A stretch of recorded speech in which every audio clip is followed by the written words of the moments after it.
女孩名叫福珠，这天她正在厕所蹲坑，突然厕所一片漆黑，灯光闪烁，不管她怎么使劲门都打不开。这时马桶冒出一团红光，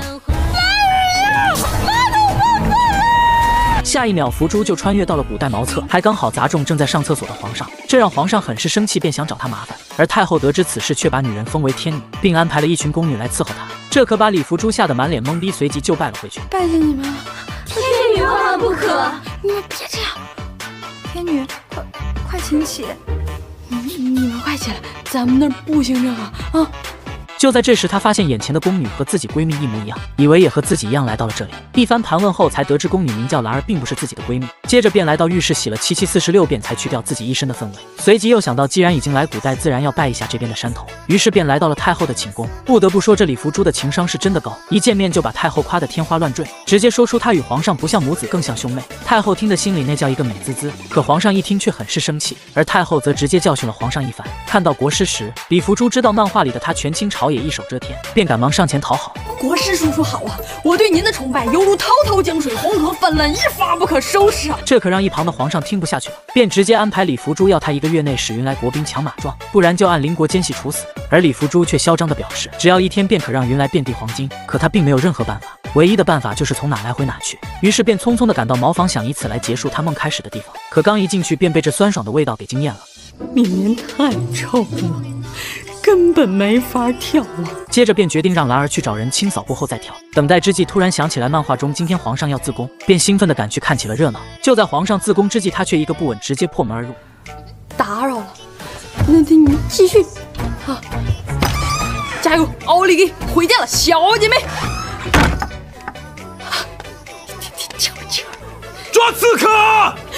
面对士兵的追赶，这下让他不跳也得跳了。只见他纵身一跃，竟然真的穿越回了现代。可还没高兴3分钟，却发现皇上正站他对面，这让他一下惊醒。原来是刚刚厕所太臭被熏晕过去了。皇上问他为什么要跳厕所，李福珠却说是自己不小心掉进去的，而皇上却是不信，随即便让侍卫下去查看一番，可终究也没查出个所以然来。你这老娘我谁梦啊？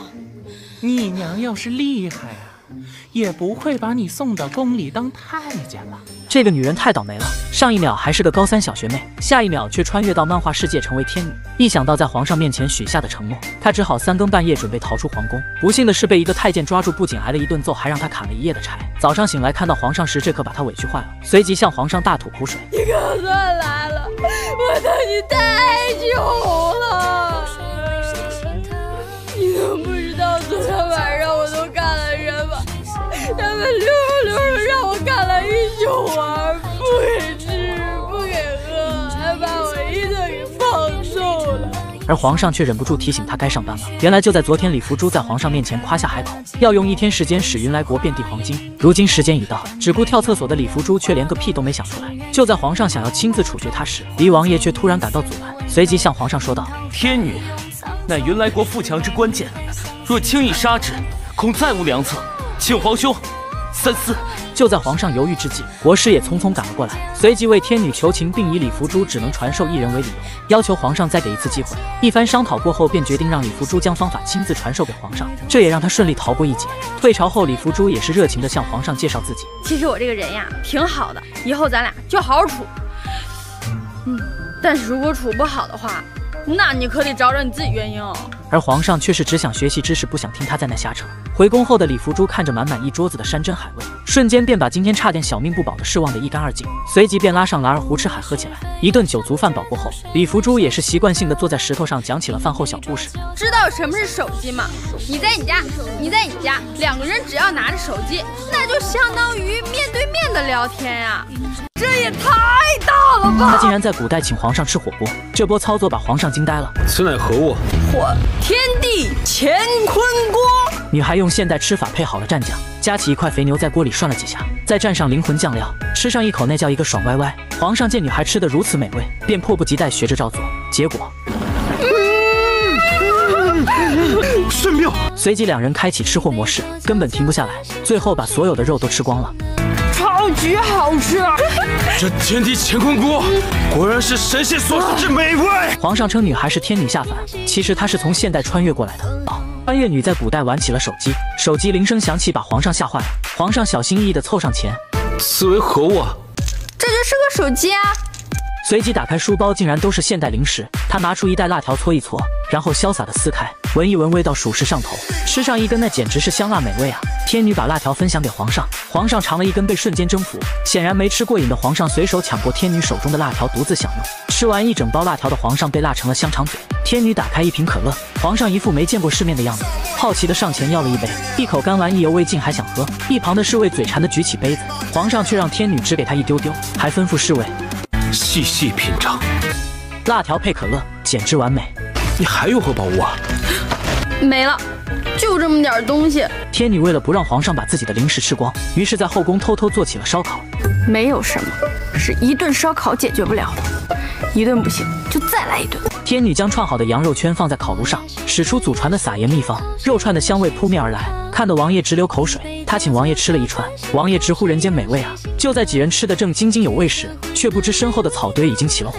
太后得知后花园的奇珍异草都被烧没了，十分生气，要将天女打入天牢，连王爷替她求饶也不管用。危急之时，天女的丫鬟兰儿主动站出来背锅，太后直接下令将丫鬟斩了。天女赶紧向皇上使眼色求她救救兰儿，皇上只好跟太后求情。最后丫鬟死罪可免，活罪难逃，被打了50大板后屁股都肿了。天女心疼兰儿，正准备给她擦药时，侍卫也刚好过来替皇上给他们送药，无意间看到了丫鬟的屁股。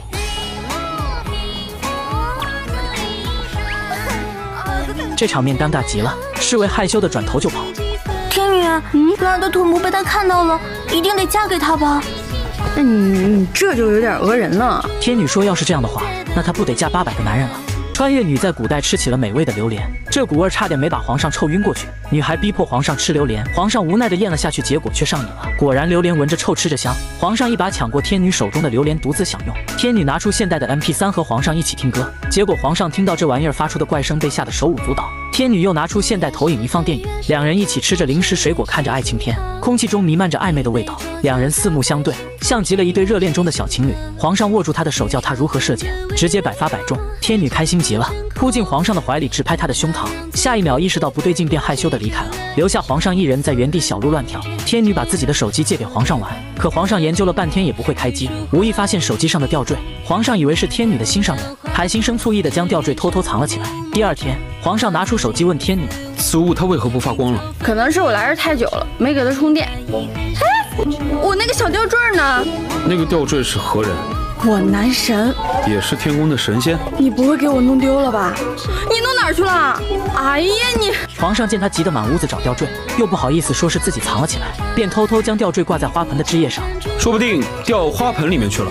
我都没有插花，怎么可能掉花盆里呀？说不定真掉里面去了。你花盆呢？皇上赶紧带人去追抱走花盆的太监，察觉到动静的太监一回头，结果花盆上的吊坠被甩到池塘里了。皇上心知吊坠对天女来说很重要，于是不顾自身安危，二话不说就下堂去找吊坠。这一举动把岸上的一群人惊呆了。好在皇上找到了吊坠，可他全身都湿透了。天女接过皇上为他捞起的吊坠，满脸的感动，谢谢啊。这一幕正好被不远处的准皇后看见，她满眼嫉妒，心生恨意。第二天就来找天女麻烦。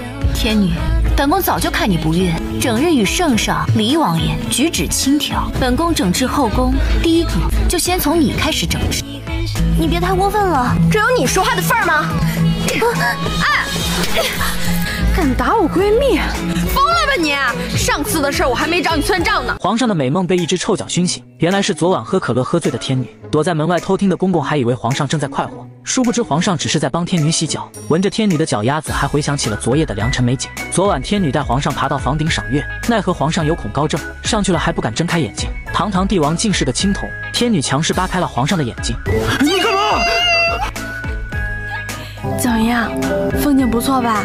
皇上看到高处美景，瞬间愣住了。夜幕下的皇宫竟然如此美。天女拿起可乐与皇上干杯，两人开怀畅饮，开心极了。突然，皇上看到一个侍卫在墙角尿尿，又看到另一边一个宫女和小太监拉拉扯扯正在偷情。皇上见状暴跳如雷，没想到宫廷内竟然有如此污秽之事，当即就要下去惩罚他们。